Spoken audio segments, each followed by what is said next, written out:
Happy birthday. Thank you, Nick. Thank you. Happy birthday. Appreciate it. Yeah, I think it's happy. 43? 43. Do you feel 43? Oh, yeah, now. It's weird, right? Like when you hit 40, did you ever feel this way, but you felt the same as in your 30s? But now, a few years into 40, you feel different. Being in my 50s, I honestly can't remember. Really? Well, I remember certain feelings. I don't remember when, like at what age certain things were in that way. Yeah, I really thought it would be great. And now it's like 43. I think the biggest change now for me is now I'm noticing when people are too young now. Like 20s. Too young for what? To date. Or to even be friends with. Uh-huh. You know, like I was, on my birthday, I was filming a short film and all the actors are supposed to be in their 20s. You know, it could be late 20s, whatever. But it's like the director was telling me, you know, shave and get some sleep and look like you. And even then, I don't think I really Were look you supposed to also be looking like you're in your 20s? Yeah, because I'm dancing with the lead and the lead's only like 27. Oh, okay. You know, and she looks young. And I think that's what made me feel older. I was like, wow, even when I, you know, look one of my best, I'm still, there's an age gap. It made me feel older. I mean, what should 43 feel like, right? Being a certain age, specifically feeling either like you are or are not where you want to be in different aspects of your life at this particular age. But happy birthday. We got you a cake. You got me a cake too? Yeah. Can you get the cake? Wow, so nice. Thank you, guys. Well, we have to get you a cake. Do you even know what my favorite cake is? Tell me. Red velvet cheesecake. Red velvet cheesecake. This is not a red velvet cheesecake. Is it ube? I just realized, Kimmy, we don't have anything to eat this with. Oh, well, you can blow out the candle. You can blow out the candle and we Is figure it it out later. ube flavored? Is it? No. Actually, they got me a red velvet cake on set yesterday for my birthday. They did because they found out what you liked. Well, they asked me what I wanted. I was like, well, if I was ever gonna have cake, it's red velvet, I guess. Yeah. For my birthday, but they couldn't find the cheesecake, which is fine, you know. But it was just very thoughtful. Yeah. But also too, like I almost didn't want it to happen, like for a birthday on a set, because you know, it's weird. It's like when you're not the main leads, right, you feel like you're taking away from the There's set. a weird kind of hierarchy on these sets, right? Yeah. It's one of those places I think that maybe people would understand if you've ever watched like The Bear or like, you know, certain kind of, not cooking shows, but shows about restaurants. In restaurants, they call it the brigade system, where they have like the sous chef and the chef de cuisine and there's like different roles. It's kind of military inspired, based on sort of military. And sets are like that a little bit. It is. The hierarchy is important because you have to, the organization is important. Yeah. Like I was one of the last on the call sheet. Mm-hmm. And it's just like, I don't really know if I really want them to celebrate my birthday. Right. You know, you just don't feel that important to be able to celebrate the birthday of. Right. So, but they insisted and I accepted. So here it comes. Wow. Wow. 34 looks like from this side. 43. So can I sing? Yes. We'll sing in Korean. Oh, what? 생일 축하합니다. 생일 축하합니다. 사랑하는 우리 케빈. 생일 축하합니다. Oh, that was great. I've never heard it in Korean. Now make a wish. Thank you. Oh, yeah, make a wish. Okay. Do you ever say it out loud or are you supposed to keep it to yourself? Whatever you want. We're not superstitious around here. Well, I wish all three of us have very healthy lives, love, careers, plenty of money together. Let's make money together and separate. You can have it your own as well, you know, like your own money as well. Just lots of opportunities for fun and adventure together. Happy birthday. Woo! So what cake is this, though? What kind of cake is it? To me, I think it's the triple yogurt, but she was saying it's the strawberry yogurt. It's like it's Korean, so it's like a light, fruity, but like not too whipped sweet kind of like flavor. Yeah. Yeah. Oh, It's my favorite kind of. Yeah. You know, dating Asian girls has been kind of interesting with birthday cakes because they don't like what I like. Sweet. Which is like heavy, kind of, like I said, cheesecakey type of thing. And almost all of the cakes and stuff Asian girls like are lighter flavored, I've noticed. So I got you a present. It keeps coming. First, there's this. Headband? It's a little sash. This is the sash. It says birthday princess. Birthday princess. Princess. Oh, wow. However you... Yeah, you can wear like a graduation stole. Well, you know what's funny? It's more manly that way. Remember we were talking before my birthday? I was like, I'm going to show you how to celebrate your birthday, Nick. Yeah. And they're like... And we're showing you instead. Yeah. And then we got you this. How that turned. Thank you so much. Oh, it's heavy. Feels like one of those water games. Remember when you were a kid and you... Yeah, it could be. Let's see. You know, Kimmy and I are kind of famous for being good gift givers. We'll see if we did a good job this year.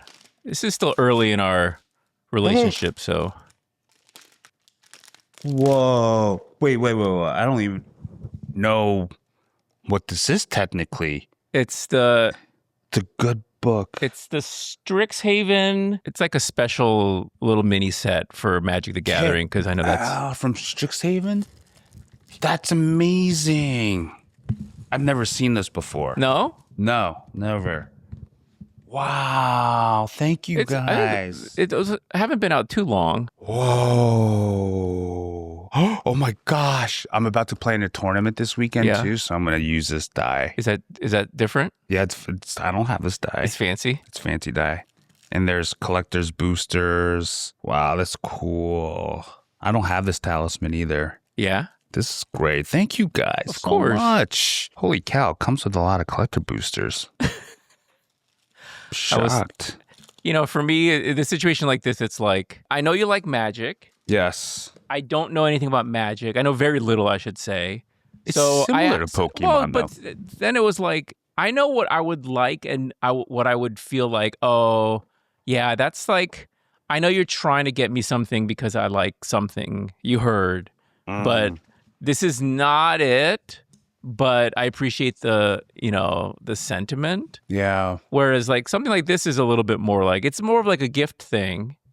And it's not like it's like a special thing, but at least it's, I see you. Yeah. And this is something that I know that you're interested in. I asked around to the people who do know, like what would you want if it was your birthday, like in a certain range and whatever. And that was what came back. So this is a really good thing about gifting too. When we grew up, we were taught like whatever the gift was, it's the thought that matters, right? So I would even feel bad if like it was the wrong T-shirt size, or like to return it or whatever. Did you ever feel that way growing up? Like you kind of just have to take the gift even if it's not a little bit. Yeah, a little bit. There's been family drama about gifts and whether someone appreciated the gift or showed appreciation or not. Yeah. Like my thing is I love gifts and I love receiving and giving, right? The hard part that I have with giving gifts these days is that it's almost like as men, it's like you can almost get anything you want now. Whereas like when you were younger, it felt even more meaningful because you can't get everything you want. Right. But it's like, I understand it's like, it's really the thought, like for instance, the fact that you even got and asked around. Yeah. It's like... And I physically went to the store and they didn't have it. So then I had to go to a different store. Wow. Yeah. That's amazing. I got Kimmy, a Christmas present once that the drive to San sling Diego. bag. Yeah, when we lived in LA, I'm like, I drove 6.5 hours round trip to go get it. Where'd you learn this though? Learn what? Gift giving. Is it something you learn? Yeah, because I'll tell you what. Not my dad will probably listen. I guess he's not very good at it. No. Okay, let's start here. Would you consider yourself a good gift giver? I've learned throughout the years that I'm not as good as I thought I was.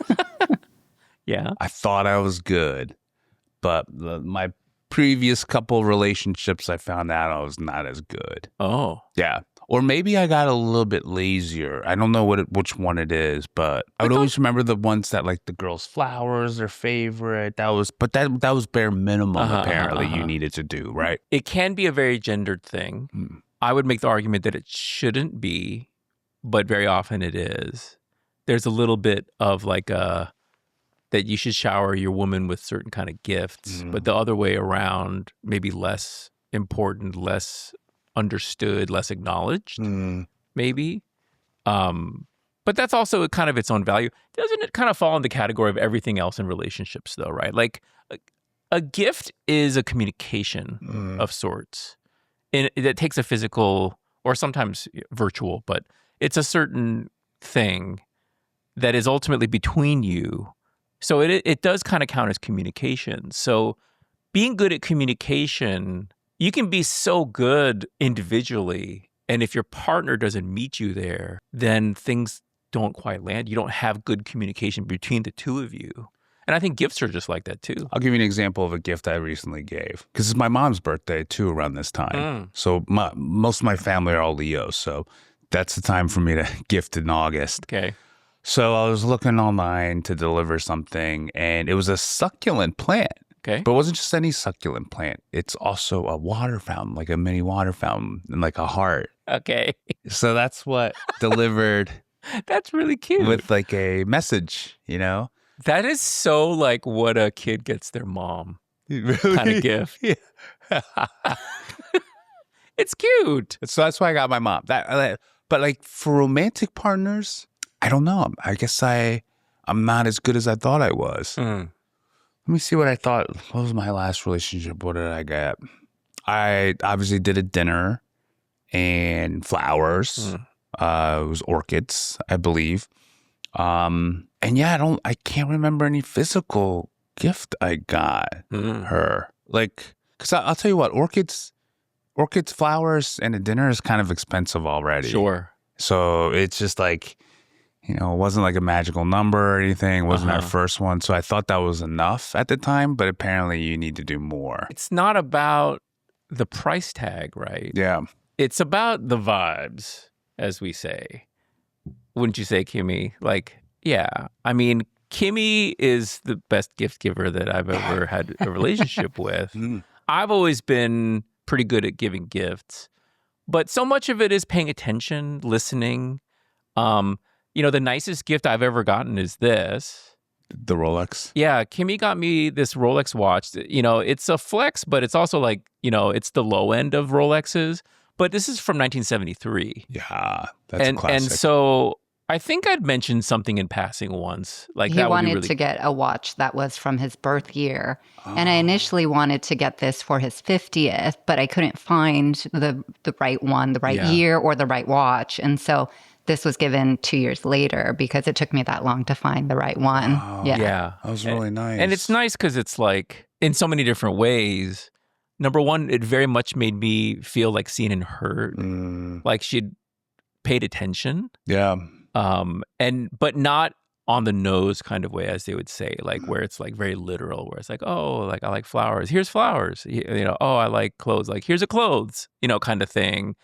There's a lot of thought put into it, and it's expensive, but it was very overwhelming feeling. I think there were other gifts, like where he just mentioned in passing, or that he was looking at a certain thing, and I took note of it, so that when his birthday is close to Christmas, and I always like to give, like, not lump them together. You know how some people do. I always want to make each thing be special, but yeah, it was like when you were looking at like the Meta glasses, you're like, no, I'm not going to, get that for myself. And then, his birthday was a couple months later, and it was the AI Meta Ray-Ban glasses. There's certain things that like he'll look at and have an interest in, but not get for himself. And this is where like he just doesn't like celebrate himself as much. And so I take that as an opportunity to celebrate him, Whereas for Kimmy, what I've gotten her, the first year plus of our relationship, I did very well giving gifts.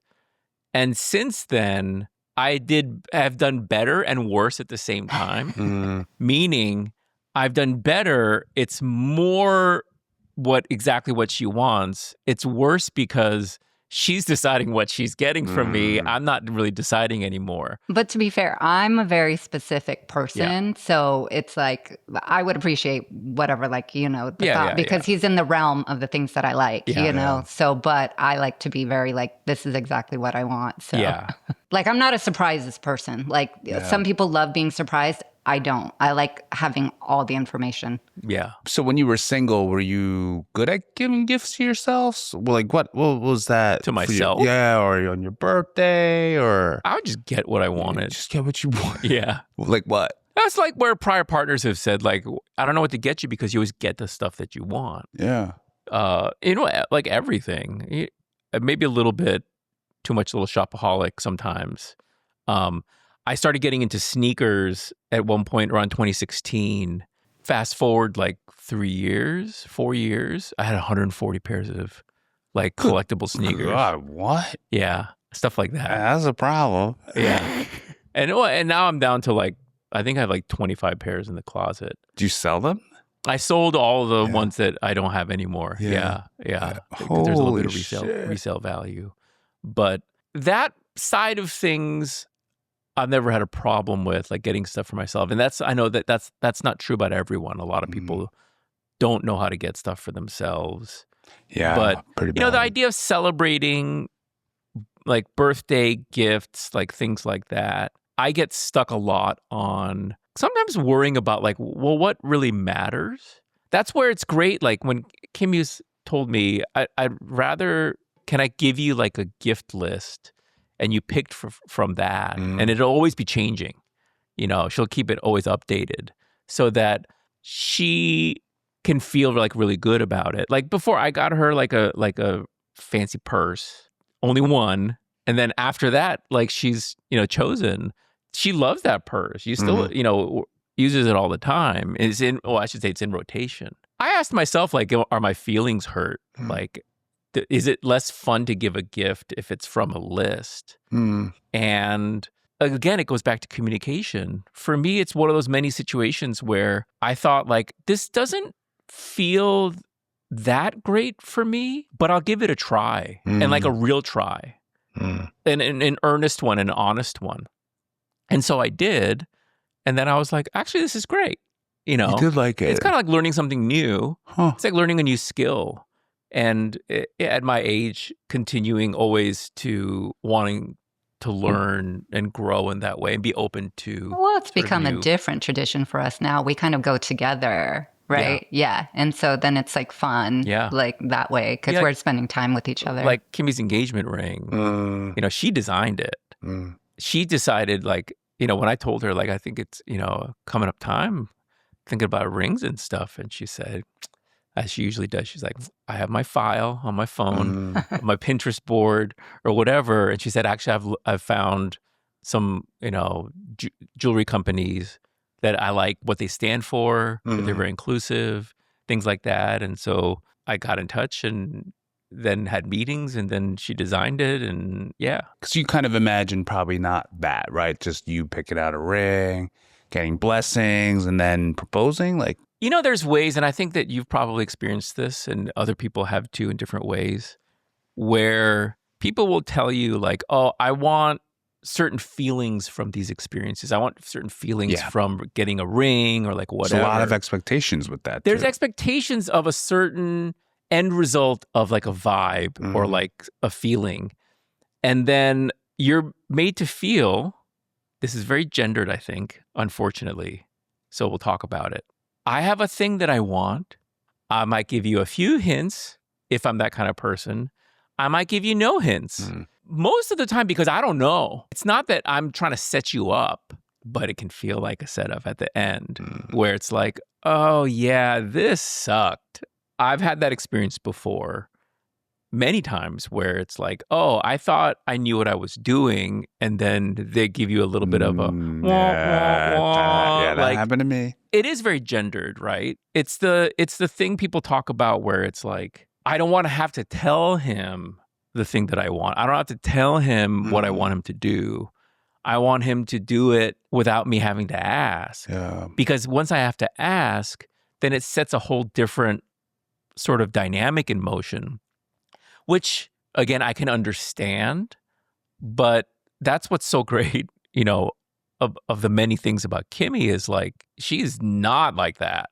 You know, she will ask. And if she hasn't asked, then there's really very little expectation, you know. But also, too, Kimmy, is it because you learned from the past you were that girl that Nick was just describing before? Or you were always somebody who just asked? I just always close mouths don't get fed. So I say, I'm going to ask. Best thing that's going to happen is they say no, you know, or that's not in my budget. That's not in my range. This is where we're at, but we can have a conversation about it. None of those things bother me. It's like, for me, it's like knowing where we're at, because I want the same from my partner. I want him to tell me exactly what it is he wants, desires, whatever, you know, I'm only showing up how I want the other person to show up. And you would recommend to other people to do the same. Oh, absolutely. That's the advice that you give to others too. I mean, there's still room for like Nick will go on a trip or something like that and bring me back like a little like surprise or something that is without not on asking you. Yeah, and I cherish those things. I love it, you know? So there's always still room for the little low risk ones. The little things, you know? Yeah. But I think, and especially with bigger purchases, you know, I think that they should be a conversation that you have with each other. Yeah, you're right on that. Yeah. Especially the bigger purchases should be. You're right on that. Which brought me back to like, maybe I shouldn't have felt so awkward when engagement. Devon and I were in Rome and getting each other engagement gifts, right? And got her some. This is before or after a proposal? This is after the proposal. Okay. We were shopping around for mine, and mine was more difficult. I felt a little awkward. I was actually okay with it. I was like, oh, I kind of like this. You know, like I get to pick out something special, but I felt awkward because, first of all, I didn't find anything I really, really liked, right? But also, too, where were you again? I'm sorry. We're in Rome. Rome. Okay. But also, too, I was like, oh, I guess this is the first time I'm going for something that I want, clearly. And she was going to get it for me. I've never had that in my life. We've always, in my past relationships or even family, you just kind of get it. Or it's like you ask and then they just get it for you. You know what I mean? It was, you already know. Did part of it for you, because I know that I can relate to that awkward feeling. Did any of it for you, was it that you felt like you were almost taking money out of her pocket kind of thing? I think so, maybe, yeah, because it was like, all right, like the engagement gift, I was like, I got it for you already. Oh, it's like almost like this scene in Donnie Brasco. Did you see the scene with Donnie Brasco? Anyway, it's Al Pacino and Pirates of the Caribbean guy, Johnny Depp. You know, it's Christmas. They both get each other cards. Johnny Depp gets like $1,000 worth of cash. He gives him $500 worth of cash. Right? So it's kind of like, what was the point of that? You know what I mean? Like, you both are... And then... If it's cash, it can feel a little bit... Then at the end of the day, it's like... Al Pacino's like, oh, can I borrow that money back? You know? And so now he's up, you know? But to me, that makes sense. I'm like, okay, you want to be up on it. That's almost kind of what it felt like. That scene to me. Yeah. I mean, this Christmas, we did some of the shopping for my or was it birthday or my Christmas? It was birthday present, and Christmas, yeah. Where we went together and Kimmy had me sort of pick it out at the end. Yeah. And it felt awkward again. It did feel. But I fought through it because that's what she wanted. And it was kind of honoring her. He was like fighting me. He was like, no, I don't need to, you know, because I got him like a nice wallet, a new wallet, you know, and then he said that was enough. And I was like, no, I had set a budget of what we were spending, you know, because I wanted to do something nice for him. And so he was struggling through it a bit. And then I said, no, we're going to. Yeah. And it was hard. Yeah. But that's the thing. It's like we do hard things. And we can do it. And so I recognized that, you know, part of it is tapping into, well, if this makes her happy, then it makes me happy, which I'm not 100% sure how I feel about that dynamic. Like it's a little, you know, it's like when you do something nice for people, but it's so that you feel good kind of thing. Like I've always had a little bit of trouble with that, but I'm also comfortable feeling a little bit like troubled about it. Yeah. So I guess the next question would be, are you good gift receivers? Yeah. Oh, yeah. I'm a very gracious gift receiver. You want to do a playback on that when I got magic cards?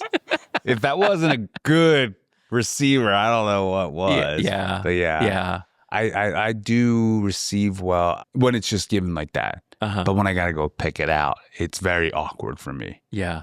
Because I feel like, you know so what I when mean? it's having to pick, so if we had taken you to the magic store instead and had you pick something out, Yeah. It's like, would oh, that here's have your been budget. awkward? Like, go nuts. It's different. It is different. Yeah. It's more like oh shit, this is a lot of pressure now. Yeah. I got to stay within a budget? I didn't know I had a budget. And You then know, there's this, that weird feeling of like what you would buy for yourself is different from what you would appreciate as a gift. Yeah. Very often also. I might actually go into the store and be like, oh, that's the budget?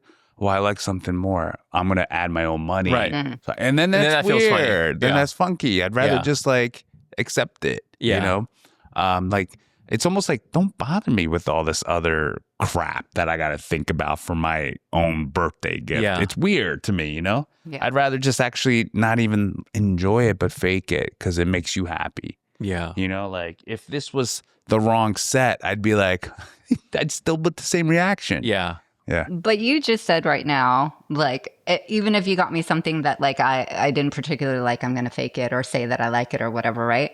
And see, that like does not sit well with me as like a gift giver. Because like, if we're going to be friends, like I need to know, like, actually you didn't enjoy this. This is actually what you wanted. Because we're getting to know each other so that the next year you're going to get exactly what it is or like, if not better, right? Gotcha. And so how do you learn, right? And this is important in relationships because how many times have you been in a relationship as a woman and you're repeatedly getting a gift card to like a spa, a robe, or slippers, or candles, you Right. know? And I'm like, how, like, I'm a person, a living person that like has new interest or like other things or whatever. And it's like, how are we getting to know each other better Right. year after year? I think to answer that though And is if- like, I didn't know there were such thing as gift givers. I've It's good gift givers. Or or that ones that enjoy it so much because I've never actually been in a relationship like that before or had a friendship. You don't think everyone likes giving and receiving gifts? I guess some people I don't. guess I've just met so many receivers more than anything. You Yeah. know? So I think maybe that's been a big thing for me. Like, kind of like, I'm like, okay, I'm the giver. I'll give. And then it's just like, you get drained because eventually you're just like, you're not trying to intentionally keep track. But then when the scoreboard is just so off kiltered, it's hard not to, you know? And then I also noticed that like, I just give a little bit too much too quickly too. But it's like the relationship that I want to build for friendships even, I didn't know there was such a thing as gift givers. Like I personally just don't, as a guy, how many gift givers like do you know of? I don't know that many. The way that I live my life, and I think a little bit the way Kimmy lives her life too, the way we are, I don't care. This feels right to me. You know, this is how I want to love. This is how we want to love on people. Yeah. And if other people, there's a certain degree of like socialization thing. It's like, well, you kind of look out there, like, what are people doing? It's like, well, these are the acceptable or the valued sort of ways to be. So like, you know, those are things that I want to do or like whatever. And there's also room for like, it might be very rare, but then you catch a glimpse of something somewhere or somebody being a certain way. You're like, that's how I want to be. Yeah. You know, also these things are infectious. They accumulate, right? Like they're Yeah. cumulative. Like once you have a good experience in this way, then it's like, oh, I want to do this again. Yeah. You know, it's like anything that's pleasurable. It's like once you have a taste, Yeah. you're like, let's do this again. I will say though, I think the gift giving that I've gotten from men is usually let's go out to dinner. That's I think that's what it is, right? I think women in general that I've met are more of the actual gift, the physical gift of what I've seen. I think stereotypical maybe men give gifts in liquor, right? Like a lot of alcohol or drinks and stuff like that. Women are, I don't want to stereotype it and get shit for this, but they're a little bit more thoughtful, I think, you know? I think guys are just like, oh, who doesn't like a good meal? But here's the thing that's interesting, what you just said. Dinner, you know, alcohol, what was the other thing? that you said? Cigars, even. Stuff like that. Right. There's a utility factor. There's things that you use. I'd have to think about it some more. Maybe we can talk it out. But there is this related subject about men and our value being tied to our usefulness. So it's like doing something, the act of doing. Well, it's just like a safe place to go for men. Right. It's like, you know, we talked about this on a prior podcast. It's like can we just get together and just visit with each other? I just want to hang out with you. I want to chat. He's like, or is it, hey, I got tickets to a ball game. Hey, you want to go to a bar and do this? Hey, like, you want to go fishing? Hey, like, there's like an excuse. Right. And the excuse always has some veil or whiff of like utility, like usefulness. Like there's a thing I have to do. Right. Or even like, I need you to help me move this table, kind of thing. It's a really good point because it's like if I offer you cigars, it's like usually then we're lighting them up together. Right. Like something to do right now. Whereas like this, it's like you don't even play Magic or really know about it. Yeah. It's just like you're off to your own, right? Yeah. Like, that's what I think. But I also know that like if you pull a really good card out of there. You want 50%? No, and you have that, then you're always going to know like, oh yeah, that was from what Nick and Kimmy got me. Kind of thing, which is cool. I'm going to be honest with you. Like for me, this was also a little bit of an exercise. This gift was a bit of an exercise in kind of just like gritting my teeth and getting through it. And the reason was because like my first instinct was to figure out something much more meaningful. Okay. And I realized like time, and this isn't like, maybe next year, like there will be more opportunities for that kind of thing. Yeah. But very often for me, my first instinct is this isn't good enough for Kevin. Kevin deserves so much more than just something like this. That's where like, going out to dinner tonight, we have reservations tonight. Omakase. At an omakase place. Fancy. Yeah. But even that for me is like, it's never enough. I think, you can kind of relate, right, Kimmy? That's just kind of how we like to love. I do think that, to sort of wrap up this birthday chat, I was thinking like this being the Kevin birthday episode, a very special episode of the Dad and Daddy podcast, Kevin's birthday. It's our first one together. Yeah, that's true. I wanted to take a little bit of extra time just to kind of talk about you, like from my heart. Just like, we've known each other. Like I posted yesterday on Instagram stories, like we had a little encounter. It was just over 2 years ago, like walking distance from here, less than a block away. That really hit my heart, dude. Yeah? Really did. That like, there was a certain way that we encountered each other that felt a little bit like, we see each other. And I met other people that day and I saw other people that day. But there was something that was like, and Kimmy will tell you, like I went home that day. Oh yeah, I met Kevin Kreider. Like he was super sweet. And then seeing you at another event, I guess it was like a year later. What was the Gold House event? Yeah, the Gold House thing. And then, seeing your podcast and then wanting to reach out and like, hey, let's get together and talk about this, talk about that. And then that became us doing this. How should I put this? This isn't anything prepared, so I have to like think about what I want to say. It is a situation that is a certain kind of unique to LA where, my first encounter of you was on Netflix and your first encounter of me was like on Instagram or TikTok. It was right? TikTok. Yeah. Yeah. And there's a certain, things that you see. Yeah. And then to be able to get to know you in real life and for you to get to know me.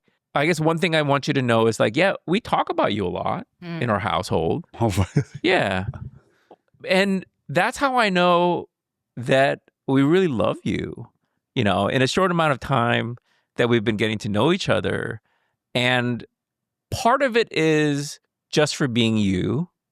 Part of it is because of how you are, and that there is an openness that you have. There's a curiosity. There's a vulnerability. There's a certain willingness that is not everyone. But most of all, I think that what really draws me to you is like, I want to be your big brother. You already are my big brother, man. Well, not to go on too long, but, I'm so happy to have you in my life. And I'm so happy to be in yours. Yeah. And this is a very special relationship for me. It feels like, we're going to be together for a long time, like, in different ways. I care about you a lot. And happy birthday. I love you, man. Thank you, Nick. I love you guys too. I'm happy to now be the third wheel, in this relationship. You're a great third wheel. You are like a little big sister too, though. So I was gonna say, like, what's Call me Nuna. Yeah, do you have a big little brother? I have a younger sister. You have a younger sister. Okay, so very similar. It's almost like I'm filling my gaps of what I missed in life. I always wanted a sister growing up too. I never had a big brother either. Yeah. Especially who was Korean. Yeah. That could understand like my roots and culture and everything. And it's like, it's kind of crazy how filling the missing pieces in a family dynamic. Yeah. That just happened organically. And by the way, like what you posted yesterday, I feel like we're at the Emmys congratulating each other. But it's like, no, it really hit me because I was like, wow, the last couple of years have been some of the hardest years. And that was the nicest thing someone said on my birthday in the longest time. Oh, yeah. Yeah. And it really came at a great time. You know, it was well thought out. It hit me emotionally. It hit my heart because I was like, yeah, man, this is right. Like, I haven't had that in a long time. Yeah. Like, for many of my friends, like I said, they like to post like old photos but nothing else but happy birthday. Yeah. You know, it's almost like asking somebody, how are you? You know, it doesn't feel meaningful. It just feels like a thing to say. Yeah. Whereas yours didn't feel like just a thing to say. Yeah. Yeah. So, yeah. Oh, well, it is your birthday. I can't wait to eat, man. I feel like this is a good time to segue. Well, let's first take a break. Yep. Yeah, let's Take a take a little break. break. Take a little break, and then we'll come back and chat some more. There's some important stuff I want to talk about. Okay. Yeah. Great. We'll be right back with the Dad and Daddy podcast. Oh, the camera's rolling, so you can do a little live break. It's a collector pack. You gotta go for the collector pack first. Those are the ones that have more interesting things in it. Yeah. Once like a new game starts, or I don't even know what these say, but I think this might be a crazy one. Oh, yeah? Yeah. Jessica's will. Holy shit! Oh! Whoa! I think I hit something really good. Whoa! How much is it? Oh. $500. It's a $500. It's a $500 card. This is the biggest hit I've ever had. Really? I'm drooling, dude. It is not $500. That's what it says. It's foil. $82. Foiled, though. Oh, foil. Oh, it's not silver. The silver's more rare, huh? Yeah, it's still $100. Still like $90. Oh my gosh, it's still great. Oh my gosh. Even 100's amazing. I've never seriously though, but that's one of the most like sought after cards. Jessica's will. Welcome back, guys. I just opened up a $100 magic card. Thank you, guys. Is it okay that it wasn't originally the $500 one that you thought it was? It's still okay. Yeah. You know, I actually don't like the $500 version. Why? It looks like an albino version of the card, you know, like, is that not PC? Sorry. That was okay back when I was growing up, okay? Forgive me. Oh, you're the one wearing all white today. Yeah. Yeah. That just, it takes away the flavor and color from me when yeah. even though he likes to dress and blend into the couch. I do That's too, right. yeah. I'm talking about me. I'm not a magic card. Yeah, the card stuff, I mean, it's funny. It's like, this is a good segue, actually, because we could just go off and talk about magic cards, Pokemon cards, whatever right now. But the reason it's a good segue is that I kind of wanted to talk about this is episode number 8. We're 8 episodes in. Lucky number. We didn't really take any time, at least on the podcast, to talk about what we're trying to do here. Like, why are we here? What do we want to accomplish? You know, things like that. Because what we don't want to do is another dudes with microphones think that they deserve to have a podcast situation, right? Yeah. I don't know about you. For me, you did have one before. I've wanted to do a podcast for the past few years, and I almost started one a few times with different people, but there was something that just never felt quite right. Is it the chemistry between the two, or was it the topic? For me, it's a little bit more, there's a certain understanding the state of the culture, talking about politics or social things or gender things or even personal things. It's like this all falls under the heading of like, you know, how do people talk about stuff nowadays? You know, the context of things is like the culture. And if I want to have a podcast, I want to feel like we can justify our existence. And this a little bit relates back to, maybe more than a little bit, to what we were talking about earlier about men and feeling like you need to be useful, like you need to have utility, like what's your purpose, like what's your function, you know, kind of thing. If I want to do an exercise in vanity, then I would probably figure out a different way to do it, not like this, you know. But let me ask you, like, you had a podcast before, like what for you is a podcast, like for you personally, like what's the point of it for you? For me, it was really getting Asian American stories out there, whether it was, what I especially liked was comebacks from people. Comebacks. Almost everybody I had a podcast episode with had some type of blip, and then they faded, and then they came back. Oh, I see. You know, and that fascinated me because it felt like it was kind of where I was in my life. Okay. You're looking for your comeback. Right. Exactly. And also, too, a lot of them had opinions about masculinity as well, from different cultures, genders, even sexuality. And that always fascinated me.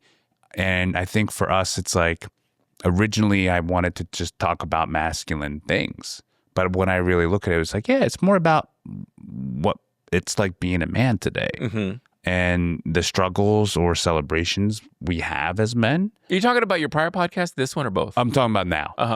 And now this is kind of what it's transformed into, is that it's like, what are the things going on as men for us today, current or in the past, or healing, and also to just also even giving good real life experiences as men. I think the one thing that we aren't is the we're definitely not the red pill, you know. I guess maybe a different kind of red pill. We're flavored. We're the yellow pills, you know. It's like, but we are. It's like what I mean by. You made me drop my microphone. Yeah, it's just like we're a different flavor. The yellow pill. Yeah, that's really funny. Yeah, you know, that's exactly what I was going to call my book the first time, but the editors were like, no, we should not do that. Everybody's gonna think you're the red pill and all that kind of stuff. And I was like, no, if we were the red pill, I'd call myself the red pill. I'm the yellow pill, damn it. But it was, I definitely want to talk about Asian American masculinity things. And I think we're a great example, Asian men in general, what masculinity could look like for a lot of people, not just white men or Asian men. What it could look like. Yeah. I mean, we're just two guys. I don't know. We're as representative as any two random people, except that maybe we like volunteered for this, so to speak, right? Like what makes us qualified to speak on this or represent? Why not you? Yeah. Like really, okay, you've gone through, a lot of Asian males in the past have had the problem of not having enough dating or like romantic partners and experiences. White men are experiencing that right now these days. Obviously, you have not come across that problem. Or if you have, you found ways to overcome it, right? Okay. Same thing with me, like growing up, I didn't have too many options growing up, but I found ways to get more options as I got older. And now the options, I mean, there's lots, you know, but it's like I just haven't found, and I'm still discovering my wants and needs in a relationship in a healthy way. This makes me realize, like, I have not looked at the demographic breakdown of specifically the Dad and Daddy Show Instagram. Like, we have a few hundred followers on there, 343 to date. So when I click on the follower thing, it says 66% women. Oh, that's about right. And about half, 45% of our audiences are between 35 and 44. Older. Interesting. Yeah. And then parents, maybe, you think? Young parents? I mean, I don't know whether people have kids or not, or whether that matters. Just the No, just wondering. older millennial demographic. Yeah.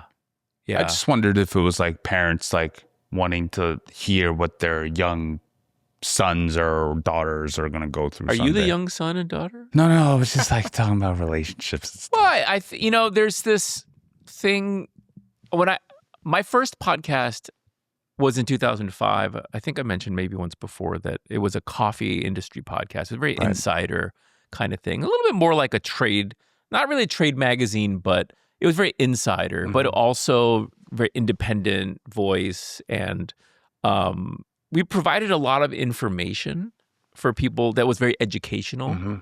I used to get so much feedback from coffee professionals that would come up to me at events and stuff and say like, you were my Harvard Business School of coffee. Like that's what I wanted it to be.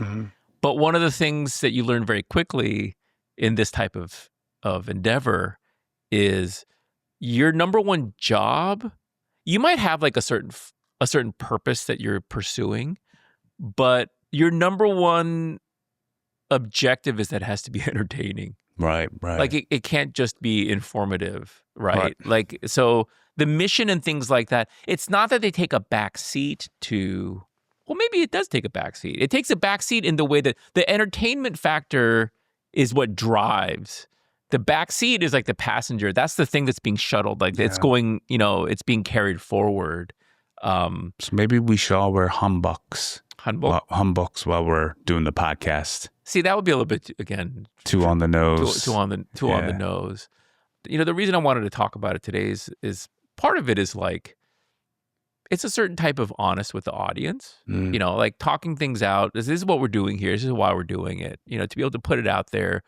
And also, how does this relate back to how we come across if we didn't say anything? Like, how are people's impressions of these shows and the conversations that we have? Like, again, as we always say, I'd love to hear from people and what you think about it. Because I know that for me, my thought was seeing the different podcasts out there. So you have like let's say like Joe Rogan style, where it is entertaining. It's very personality driven, which I think is a good thing for us to kind of adopt as a important piece of the puzzle. Yeah. What I don't like about that type of podcast, and then now I'll bring in the type that's like the Diary of a CEO, very like informational based. Well, that's the ones where for me there's a certain assumption of authority. Whoever's coming on to talk about stuff, they're an authority or an expert on something. Here we have a PhD on this. Right. Someone wrote a book on this, kind of thing. Then there's, all the other podcasts a lot of other podcasts out there where it's just people like, oh, we're having fun. Join our fun conversation.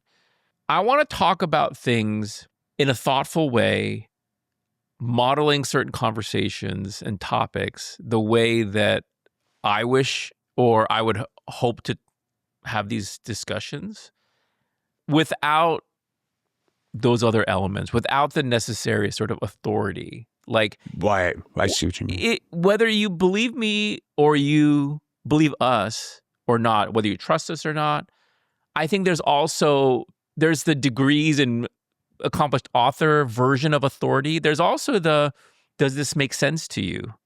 Does this click with you? Does this resonate with you? Does this feel true to your experiences? There's a word that I feel like we used to hear so much more in like the 80s and 90s, and you don't hear it as much anymore. And it's the simple word wisdom.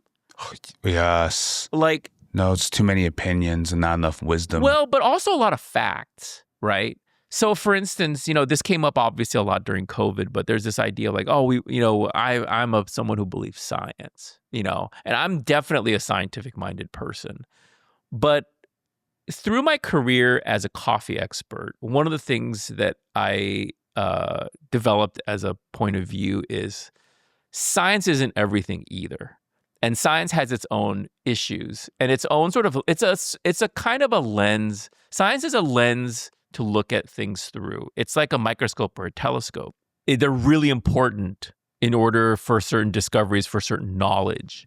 But If you spent your whole life looking through telescopes and microscopes only, then there's a lot of perspective that you lose. And, before anyone tries to come for me on this, when I say that it's not like science isn't always what it's cracked up to be, I'm really more talking not about the general idea of science. It's more about how science is practiced. Yeah. I think that if I can chime in, is that science should be the foundation, but you should also look at it in how science can be impacting things on like a sociological level. Like, how does it impact like the community, and how do we implement some of these things? And how are we, taking in all of the data necessary to make this, information more factual, because there are studies that have been debunked and stuff like that were initially treated as science, right? Sure. And that's kind of where the framing you're coming from, right? Well, it's not just about that kind of skepticism. I think in a way it's like there's capital S science and there's lowercase s science. Lowercase s science, we can all agree, like, the things that are empirical data, like things like that, they're more reliable in a lot of ways than people's opinions or like their gut feeling kind of stuff. The capital S science is where I take more of an issue. The sort of academia part, like scientific method and the whole industry behind, like, you have to have published, peer reviewed, science kind of thing. There's a bureaucracy and a process, like an industry, I guess, that this belongs to, it has certain requirements in order for things to get through. And these things can be very political. They can be very like sort of money and business based. Who's funding it, though? Yeah, who's funding it? All that sort of stuff. And so it's not that this stuff is bullshit. I'm not saying that it's not true. Right. It's just that you have to understand what it is that you're dealing with. The incentives. Yeah, the incentive structures. And also just like the practical things of how these things go. The way that science works, it doesn't answer every question. There are questions that haven't been asked yet by the right people that then science could really do something great with.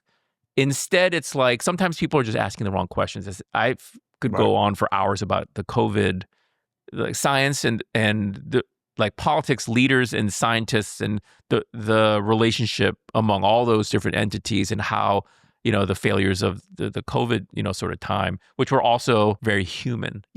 But the point is that like even the relationship talk out there, I feel like has been infiltrated with like, well, the science shows, right. Like the Gottman Institute. Have you come across these folks online? It's fantastic stuff. But I'm fascinated by how often it's like things relate back to, well, there was a study done or there's been research done. And I'm like, that's all great. And those are important things. I'm not saying discount that. I'm saying, but also there's real life examples. Yeah. And very often I think that we end up, especially in the social media age, we end up sort of lining up. People talk about this a lot with fashion, right? It's like there used to be these subcultures of the goths and the punks and the whatever, and things are coalescing a lot more around a certain like monoculture. And people talk about how social media has really been driving this. I feel like relationships talk is very much the same sort of stuff too, where it's like, I want to hear fresh new ideas, new perspectives.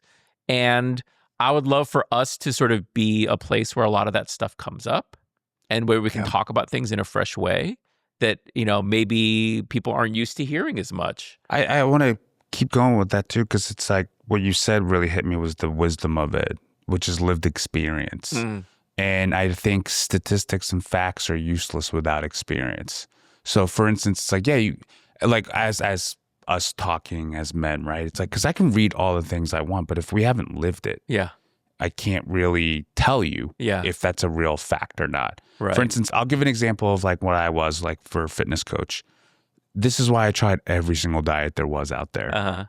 Keto, vegan, Mediterranean, all carb diet, all this stuff. Zero carb, even like restricting myself to water, fast, everything. What's the weirdest one you ever did? I did a 7-day water fast. That was really tough, but that's the just hardest water one. for 7 days. Just water for 7 days with a little bit of electrolytes, obviously, like salt. Okay, but like I have to try it because I can read all the stats saying, oh well, the 7-day fast it does this and it hurts, and like you're gonna feel this and that. I can just repeat it like a parrot. Anybody can do that, which is what most people on social media and podcasts do, by the way. Whereas like I feel like the difference between us is we don't even lead with facts. We lead with our experience first. And the facts can back that up, actually. When we talk about male loneliness or not being able to connect, well, that's a real statistic out there. Yeah. That it's becoming more isolation, everything. Yeah. Like just men have a hard time connecting with gifts or compliments. Well, that's a real thing. We don't have to name the statistics because we're experiencing it ourselves. There's something about American culture specifically where we tend to act as if what we think as Americans is what all human beings think, or everyone around the world thinks. Yeah. Whereas most countries are smaller, and there's more of an ongoing sort of what I like to call like an existential sense of like, we're Korean, Japan's over there, China's over there. On the other side is like Europe and whatever. You're constantly aware of how you fit into things. And so you can't have that illusion. Like, this is how we do things. Other people do things differently. Whereas in Americans, it's like, this is how we do things, period, full stop. Right. It's like, yeah, but there's other ways. They're like, where? I don't see it. I don't have a passport. I've never been anywhere else. Like, what are you talking about? It's kind of like you can treat things that way when it's more of a monoculture. You know, it's like, oh, we have a smaller test group, so we can work on these things, you know, like without having so many variables. Right.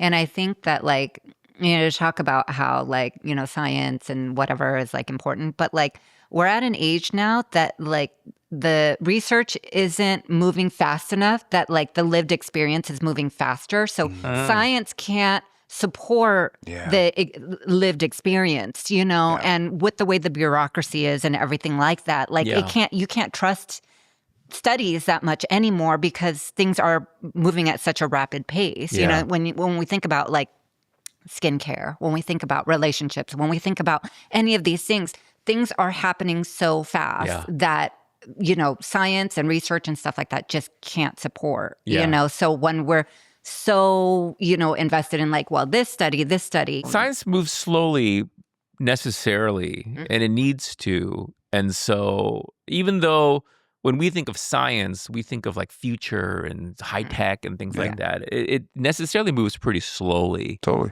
And so, you know, most science anyway, especially on the academic side.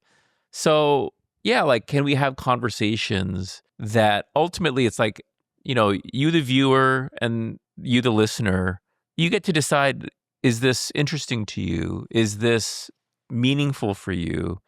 And, you know, that's enough for me. It's like, whether, you know, we have a few hundred viewers and listeners, you know, per episode right now already. And I thank you so much for being here and sharing this time. Go tell a friend as well while you can. But whether that friend, whether it, you know, they take to it or not, it's just like with Magic, right? Yeah. It's like, you know, it's been this way for me with the Pokemon card game, that when people ask me about it, I'm like, there's an online game, give it a try. You're going to know after you try it whether it's for you or not, you know, and it doesn't have to be. And if it's not, that's totally fine, you know, too. Like there's, you know, God knows there's plenty of podcasts and different, you know, ways of people, you know, to pass the time these days, right? Yeah. But as long as, you know, we are here, and obviously like these are subject to change, things could, you know, morph and change. When we first sat down, for instance, one of the conversations that we had is like, should we have guests? And if you remember, like I was like, not at first. Yeah. Like maybe someday. And if we do, there's a very good reason why. Right. But, you know, like the science-y kind of element, again, like it also can be very gendered, that men tend to like to like wield science like a weapon and use it to like bump each other on the head. And like, oh yeah, well, you don't know because boom, you didn't read this study, did you? Yeah, latest research says. Yeah. You know, like, oh, you're like 2 weeks late on your research because, you know, the New England Journal of Medicine just published a new peer-reviewed study. Noob. You know, so who wins now, motherfucker? You know, kind of thing, right? Like there's that kind of energy. Yeah. And, you know, which we're very familiar with as men. Totally. We've all been in, you know, I'm sure women have been dragged into these things too, where dudes are like mansplaining each other like back and forth and trying to one up. It's very sort of ego driven. Since high school, I can remember a pseudo intellectual, you know, is always the word that I like to use. A pseudo intellectual like debate where it's like, you think you're so smart, you don't know anything, but you're acting like you're doing like dueling TED Talks or something. You don't know anything with your little bit of information.